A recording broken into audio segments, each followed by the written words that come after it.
یہ عید اسی لیے فرض کی گئی ہے کہ ہمیں یاد رہے کہ ہم نے قربانی دینی ہے، ہم نے اظہار کرنا ہے، ہم نے وفاداری کا اظہار کرنا ہے، ہم نے صبر کرنا ہے، ہم نے اللہ کے راستے کے اندر اپنے مال جان دینے کا عہد کرنا ہے۔ لوگ جانور کی قربانی دینے کے لیے تیار ہیں، اپنی جھوٹی انا کی، اپنی غیر ضروری غیرت جو بنا رکھی ہے لوگوں کے درمیان، اس کی قربانی دینے کے لیے تیار نہیں ہے۔ قربانی یہ تھوڑی کہ آپ قیمتی جانور خریدیں، سارے محلے کو بتاتے پھریں۔ یہ پوری دنیا کے اندر عید الاضحیٰ کے موقع پر جو قربانیاں دی جاتی ہیں، ان کا مطلب یہ ہوتا ہے کہ جو بندہ قربانی دے رہا ہے اس کو اپنے رب سے پیار ہے، وہ اپنا مال خرچ کر رہا ہے، اور پھر وہ قربانی کا گوشت ان غریبوں میں تقسیم کر رہا ہے جن کو یہ مہنگی چیز کبھی کھانے کو جلدی ملتی نہیں۔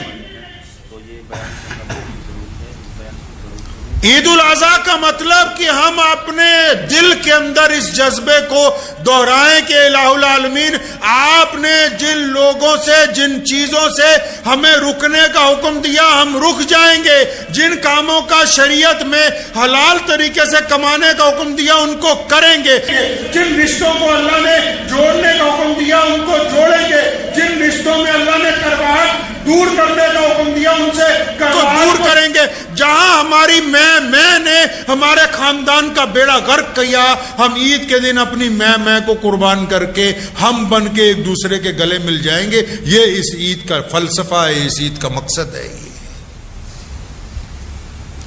عید الاضحیٰ کا مقصد یہی ہے کہ ان میں صبر کا مادہ پیدا ہو، اظہار کا مادہ پیدا ہو۔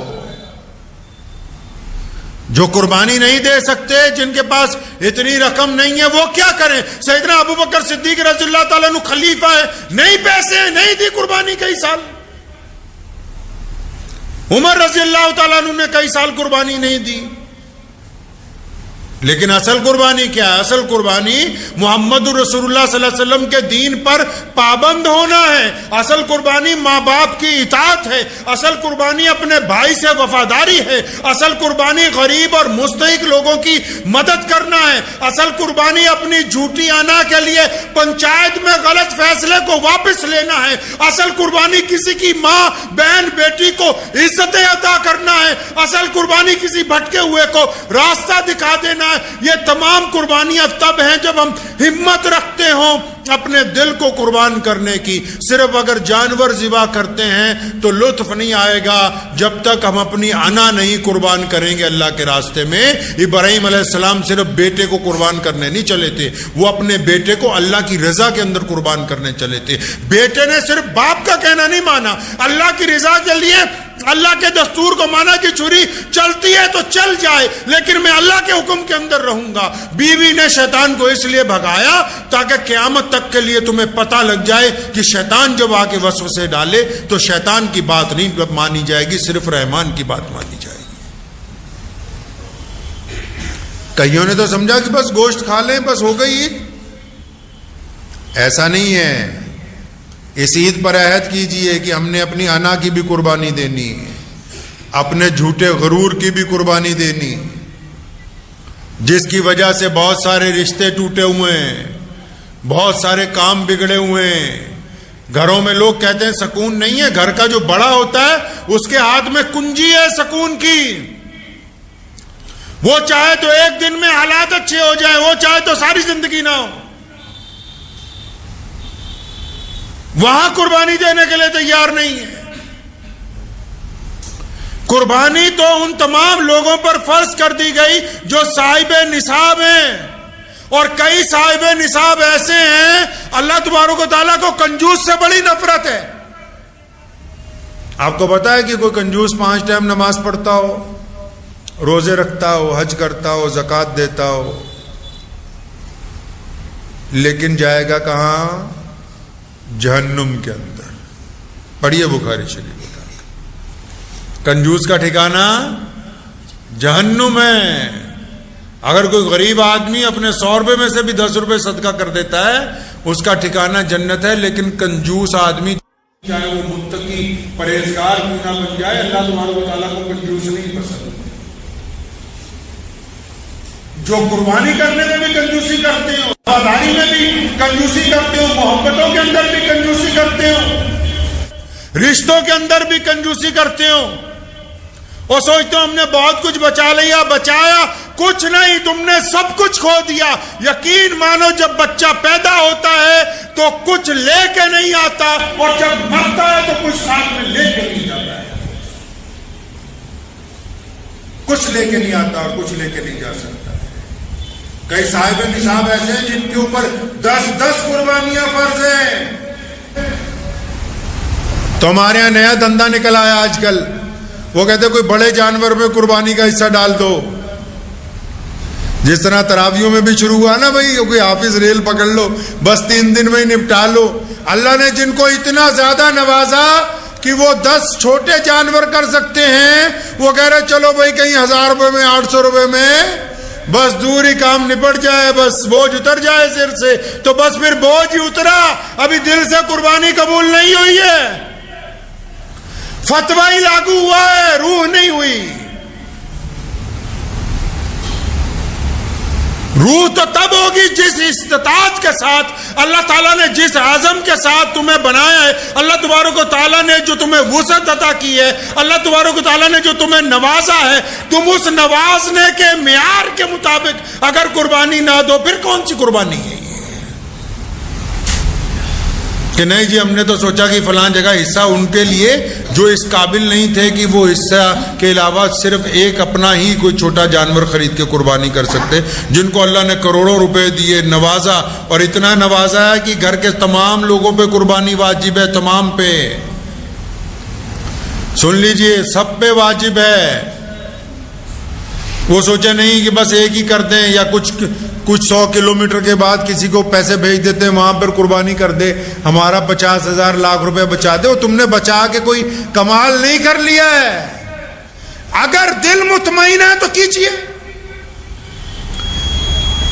ہر بندہ اپنی ظاہری حالت کو بھی جانتا ہے, باطنی حالت کو بھی جانتا ہے. ہر بندے کو پتا ہے اس کی مالی حیثیت بھی کیسی ہے.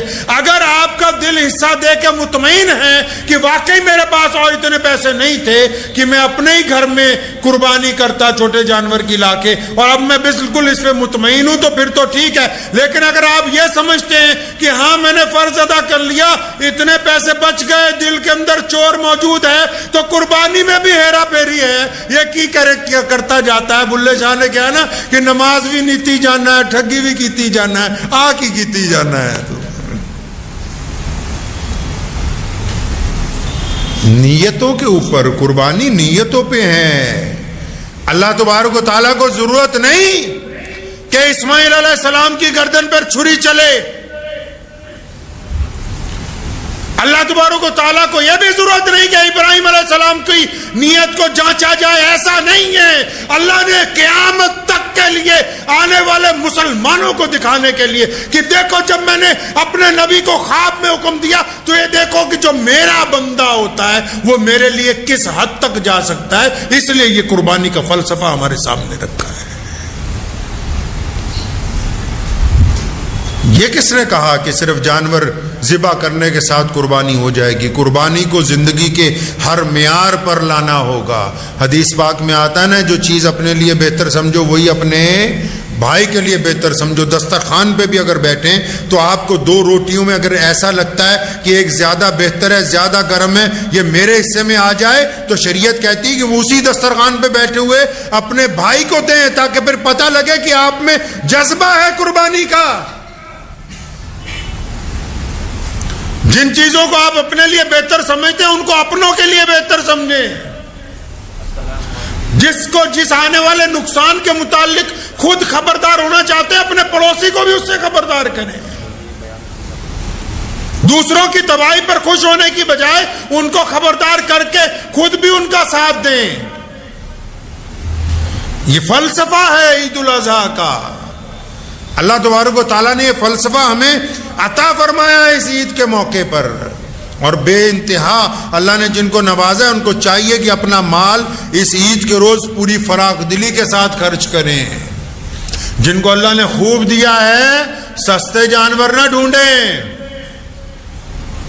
ہاں وہ ان کے لیے جن کے پاس کم پیسے ہیں، مجبوری میں ان کو شوق ہے وہ جو مرضی خرید لائیں، لیکن جن کو خوب نوازا گیا ہے ان کو نہیں حکم کہ تم سستے جانور خرید کے اپنی فرض ادا کرنے سے لیے بھاگ جاؤ۔ اور پھر قربانی کا جو گوشت ہے اس کو حکم دیا گیا ان غریبوں کے اندر بانٹا جائے جن کے پاس کھانے کے لیے کچھ نہیں ہے۔ بہت ہی رچ فوڈ ہے دنیا کا، لوگ جو مرضی کہتے رہیں، لیکن ساری دنیا میں مسلمانوں کے علاوہ 70-80% لوگ گوشت کھا رہے ہیں۔ کیوں کھا رہے ہیں؟ کہ دنیا کا طاقتور ترین کھانا ہے، غریبوں تک نہیں پہنچتا۔ عید الاضحیٰ کے موقع پر پوری دنیا میں مسلمان اسے غریبوں میں، مسکینوں میں، ضرورت مندوں میں تقسیم کرتے ہیں۔ تو ایک دو ایسے بھی ہے کہ جڑے پورا فریج خالی کر کے بچی تو نہیں جاندے، رکھ لو 2-1 مہینے ہم ہی کھاتے رہیں گے۔ کرنا کیا ہے تم نے؟ جس کی نیت ہے قربانی کو فریج میں بند کرنے کی، اس کی قربانی کہاں جنت تک پہنچنے والی ہے؟ بانٹنے کا مزاج بنانا ہے، یہ ہمارے رسول صلی اللہ علیہ وسلم کی تاکید ہے ہمیں۔ میرے نبی علیہ الصلوۃ والسلام نے کچھ جمع نہیں کیا، جائیدادیں نہیں بنائی، لیکن در رسول پر جو آ گیا، قسم اللہ وحدہ لا شریک کی، جو در رسول پر پہنچا تو خالی نہیں آیا واپس۔ بانٹنے کا مزاج اسلام نے عطا کیا ہے۔ مانگنے والا کوئی آ جائے، مسلمان ہو غیر مسلم ہو، ضرورت مند کوئی آ جائے ہمارے سامنے، اسلام نے کہا ہے کہ ہمارا مزاج بانٹنے والا ہونا چاہیے۔ اس قربانی کے دن اب یہ یاد رکھنا ہے کہ دلوں کو پاک کرنا ہے، نفرتوں کو ذبح کرنا ہے، رنجشوں کی قربانی دینی ہے، جھوٹے غرور اور انا کی قربانی دینی ہے، اپنی میں کی قربانی دینی ہے۔ جب دل پاک ہو جائے گا اور پھر اللہ کے رسول صلی اللہ علیہ وسلم ابراہیم علیہ السلام کی جس طرح سنت ادا کرتے ہوئے قربانی دیتے تھے، پھر وہ قربانی دیں گے تو یقیناً اللہ کے حضور وہ قبول ہوگی۔ تو عزم کر لیں اس عید کے موقع پر، جو کنجوس ہیں کنجوسی کو توڑ دیں، جن کے دلوں میں نفرت ہے نفرت کو ختم کر دیں، جنہوں نے کچھ لوگوں کو اپنی آنا کی وجہ سے پریشان کیا، اپنی آنا کی قربانی کر دیں۔ آئیں اپنے دل کو بڑا کر کے، اپنے بازوؤں کو پھیلا کے ان سب لوگوں کو اپنے اندر سمائیں، اپنے ساتھ بغل گیر کریں جو نفرتوں کی وجہ سے آج ہم سے دور ہیں۔ تو انشاءاللہ تعالی پرسوں عید الاضحیٰ کی جو نماز پوری دنیا کے اندر ادا کی جائے گی، تو میں دعا گو ہوں کہ ہم سب لوگ جو ہیں اپنی نیتوں کو پاک کر کے